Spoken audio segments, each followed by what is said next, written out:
Welcome back to Change Ed. Changed. I am your host, Andrew Kuhn from Montgomery County Intermediate Unit. And I'm Tony Marabito from Carbon Lehigh Intermediate Unit. We are here and excited to be here, part of this Change Ed podcast, where we talk about all things education, what is happening in our education world, what we can do to be part of that change, and how we can change education together for the better to impact and empower more people and more lives, all done in under 15 minutes. We try to explore, learn, and connect together. So on this journey that we've been on, we have been talking about and looking at building the case for change, what that means for us and that impact for us, because we know the changes are coming. They're always coming. Changes are consistent. So we wanted to take a look at that further. And today, I think we should focus on the purpose of education. Why do we educate? Why do we get together and spend all of this time working with these students, working on these young minds? So Tony, I'm curious your perspective or your research understanding of the history of education. Why was the public education system created? And mind you, education is bigger than just the public education system, but I'm focusing on that part. It's kind of like the big movement of like, we're going to unify and create this bigger system. Yeah, so doing some research in American education, it actually started out as very informal, and it was done at home, very much through homeschooling or through apprenticeships, right? So I think the goal of education, when whomever it might have been when we first started in this country, was just to make productive citizens. And I think it's kind of stayed the same. The same goal is to make a productive child, or help them think and help them learn and help them be productive in our society.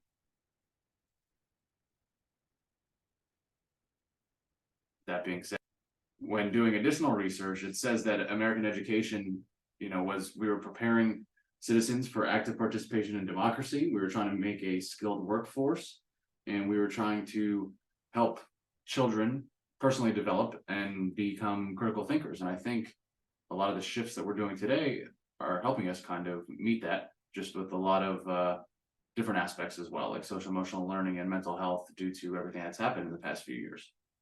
So what I'm hearing you say is that there was a need. We saw a need. We, being whoever the we was at that time, saw this need, and they wanted to help fill in the gap, right? How do we help kind of move our entire country to this next spot where we're going, where we're headed?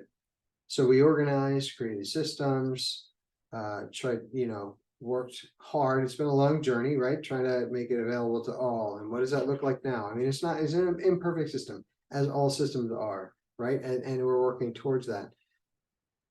One of the things that makes me think of, as we take a look at education today, how much has the intention and focus of education changed from what it was originally designed to be? So the way that we carry out in education, the way that we instruct, the way that we prepare students, has our mission changed? And if so, what is that change? And if it hasn't, why might it not have changed? Yeah, I think what we can bring up is like the factory model was started in the early 1900s, of putting kids in rows, teaching them math, teaching them how to read, and then giving them a job, or pushing them out into the workforce. I think because we don't even know what jobs are coming in the next year or 5 years or 10 years, I think this whole conversation's changed now. I think it's more than just teaching math, teaching reading, but how to think, how to problem solve, how to critical think, how to collaborate with others. The digital citizenship part of it too. There's just so much that is changing, and we're kind of living through it. And I think that our government and state board of educations are trying to keep up, but it's almost impossible. Right. The interesting thing is that as we, the educational institution, continue to age,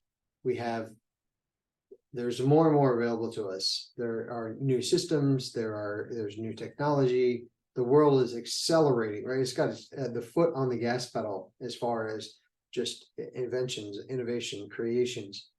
At the same time, we have a lot of knowledge that we've built up, and this educational institution has learned a lot. And at times there can be a lot of wisdom there, and at times that can hold us back. Sure. because we're like, well, this is how we did it. And as you think about it, as education, the institution of education is growing, that's as this was, these industrial revolution was blowing up. So again, there was that purpose, and said, okay, this works for our purpose.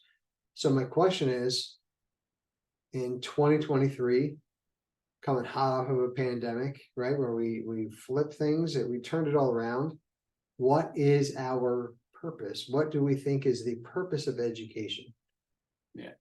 I think it goes back to kind of how this all started. I think it's to make productive citizens, whatever the case, however that can be seen.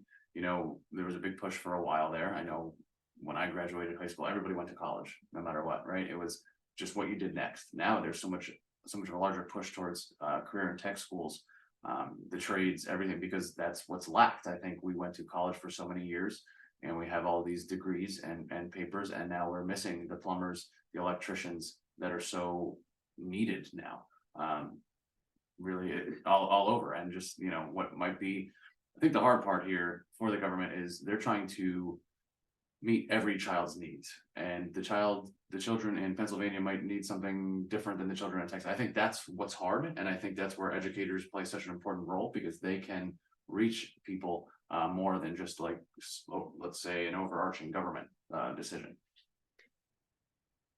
So if we boil this back down and we say, okay, the core of why we started was to prepare young citizens for the future, socially, emotionally, economically, to prepare them. And that future was essentially factory work in some capacity, right? We need you to be able to punch a clock. We need you to be able to show up on time. We need you to be able to kind of be orderly, right? Follow directions. So we accomplished that, and we accomplished that well, right? Like we crushed it. And to the success of our country, and to the success of those who, benefited from having and running those businesses. But now, are we preparing them for the same things, or is there something else we should be preparing for them for? I guess where I'm getting at with this is that, yes, from my perspective, we're still preparing them for the future. That should be our goal. Are we doing that? Are we preparing them for the future that they're going to be facing with the mindset that we have used and embraced for so many years with education? I think we're doing our best with what we have so far. And I think that's where some of these changes, like the Steele standards and the focus on teaching kids how to critically think and problem solve, and the focus on STEM education and tech integration and creativity and adaptability and resilience, all of these things, I think, are the skills that students will need going forward to be successful.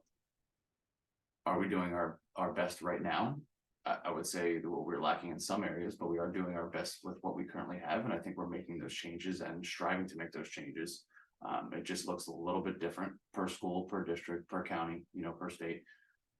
But I think the right pieces are in place, and we're just, trying to get there. You have a really good point, an important point to really emphasize, is that one of the great things about what we're doing now is that we are individualizing the experience.